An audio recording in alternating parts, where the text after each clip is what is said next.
Schools में आत्मा और पैरानॉर्मल एक्टिविटीज के होने की ऐसी कई घटनाएं हैं जो आपके होश उड़ा देंगी।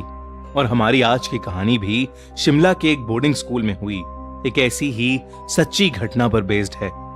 मुंबई में रहने वाले सिड और नेहा की शादी को 2 साल होने वाले थे। वो पहली बार तब मिले थे जब वो दोनों क्लास 11th में थे और शिमला के एक बोर्डिंग स्कूल में पढ़ रहे थे। दोनों को तभी एक दूसरे से प्यार हो गया और तभी से वो दोनों एक साथ थे। अब करीब 10 साल बाद वो अपनी एलुमनाई मीट यानी अपने स्कूल रियूनियन के लिए वापस अपने पुराने बोर्डिंग स्कूल जा रहे थे, लेकिन उन्हें नहीं पता था कि इस बार कौन सा बुरा साया उनका इंतजार कर रहा है। स्कूल पहुंचते ही सिड और नेहा का स्वागत स्कूल के सीनियर्स ने किया और उन्हें ग्रीट करके वो उन्हें ऑडिटोरियम तक ले गए, जहां प्रिंसिपल ने सभी एलुमनाई का वेलकम किया और पार्टी शुरू करने का ऑर्डर दिया। सिड और नेहा को पार्टी में बहुत मजा आ रहा था। उन्होंने खूब डांस किया और ढेर सारी पिक्चर्स क्लिक की। नेहा डांस करते करते थोड़ी थक गई, तो इसलिए वो साइड में आकर एक चेयर पर बैठ गई और सभी को एंजॉय करते हुए देखने। तभी उसकी नजर भीड़ के पीछे खड़े एक लड़के पर गई जो कि उसी को देख रहा था।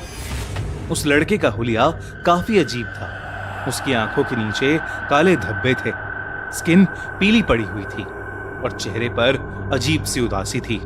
नेहा को उस बच्चे की शक्ल कुछ जानी पहचानी लग रही थी, मगर उसे ठीक से याद नहीं आ रहा था कि आखिर उसने उस बच्चे को कहां देखा था। देखते ही देखते वो बच्चा वहां से गायब हो गया और नेहा बेहद चौंक गई। वो उठ खड़ी हुई और हर तरफ उस बच्चे को ढूंढने लगी। अचानक उसने देखा कि वो बच्चा ऑडिटोरियम से बाहर निकल रहा था, तो नेहा ने भी उसका पीछा किया। पीछा करते करते नेहा अपने स्कूल के बेसमेंट के पुराने आर्ट रूम तक पहुंच गई। वो जैसे ही अंदर घुसी, उसकी यादें ताजा हो गईं। ये वही रूम था जहां सिड और नेहा अपनी क्लासेस बंक करके एक दूसरे से मिलने आया करते थे। नेहा वहां पड़ी चीजें देखी। आर्ट रूम का दरवाजा जोर से खुद ब खुद बंद हो गया।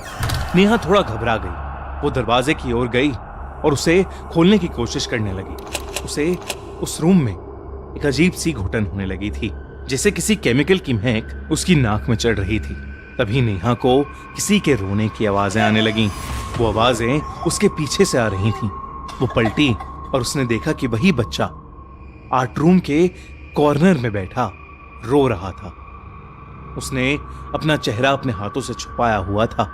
नेहा ये देखकर और ज्यादा डर गई और वो दरवाजे को जोर जोर से नॉक करने लगी और चिल्लाने लगी। जब उसने दोबारा पीछे पलट के देखा तो वो बच्चा अब वहां नहीं बैठा था। वो दरवाजे की तरफ मुड़ी और तब जो उसके साथ हुआ उसे देख उसकी रूह कांप गई। वो बच्चा दरवाजे के ऊपर क्रॉल करता हुआ उसकी तरफ आ रहा था। उसका चेहरा बदलकर बिल्कुल एक डीमन जैसा हो गया था। नेहा बहुत जोर से चिल्लाई और इतना डर गई कि वो अपने होश खो बैठी। नेहा वहीं बेहोश होकर नीचे गिर पड़ी। जब उसकी आंख खुली तो वो स्कूल के एक हॉस्टल रूम में थी और सिड उसके पास ही बैठा हुआ था। नेहा को बहुत तेज बुखार चढ़ा हुआ था।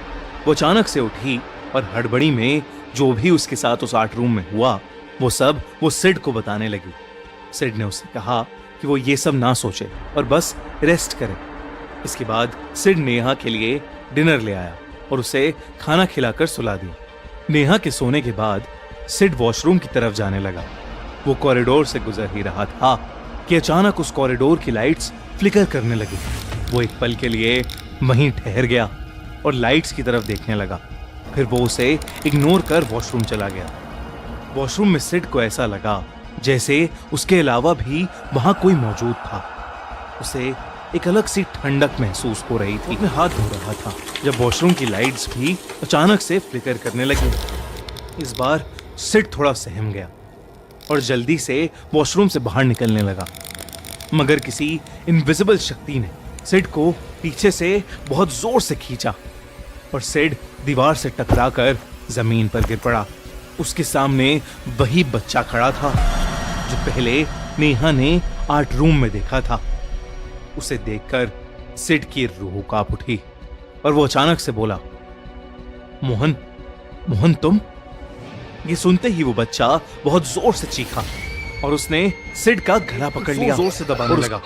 सिड भी चिल्ला उठा और तभी वॉशरूम में हॉस्टल का वार्डन आ गया और उसने सिड को वॉशरूम पर तड़पता हुआ पाया। सिड के अलावा अब वहां कोई नहीं था।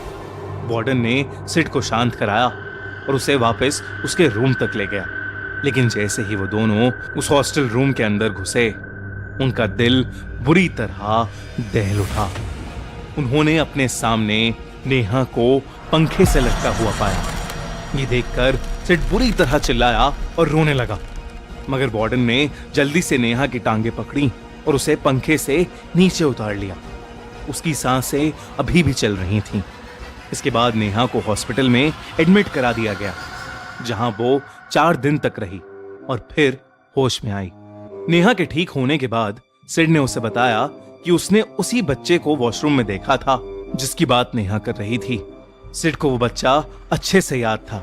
उसने नेहा को याद दिलाया कि जब वो दोनों 11th क्लास में थे तब मोहन सिड का बेस्ट फ्रेंड हुआ करता था। नेहा स्कूल में नई नई आई थी। सिड और मोहन दोनों को ही नेहा बहुत पसंद आ गई थी और इसी वजह से सिड और मोहन की दोस्ती टूट गई थी। सिड ने जल्द ही नेहा को डेट करना शुरू कर दिया था, मगर ये बात मोहन को बिल्कुल पसंद नहीं आई। एक साइको जैसे वो नेहा को स्टॉक करने लगा था। सिड से हाथापाई करने के बहाने भी ढूंढता था। जब ये सब करने के बाद भी नेहा ने उस पर ध्यान नहीं दिया तो एक दिन मोहन ने अपने हॉस्टल के कमरे में पंखे से लटक कर अपनी जान दे दी। इस हादसे के बाद सिड नेहा को लेकर वापस अपने घर लौट गया, मगर आज भी नेहा को रोज रात में उस बच्चे की भयानक शक्ल के बुरे सपने आते हैं। दोस्तों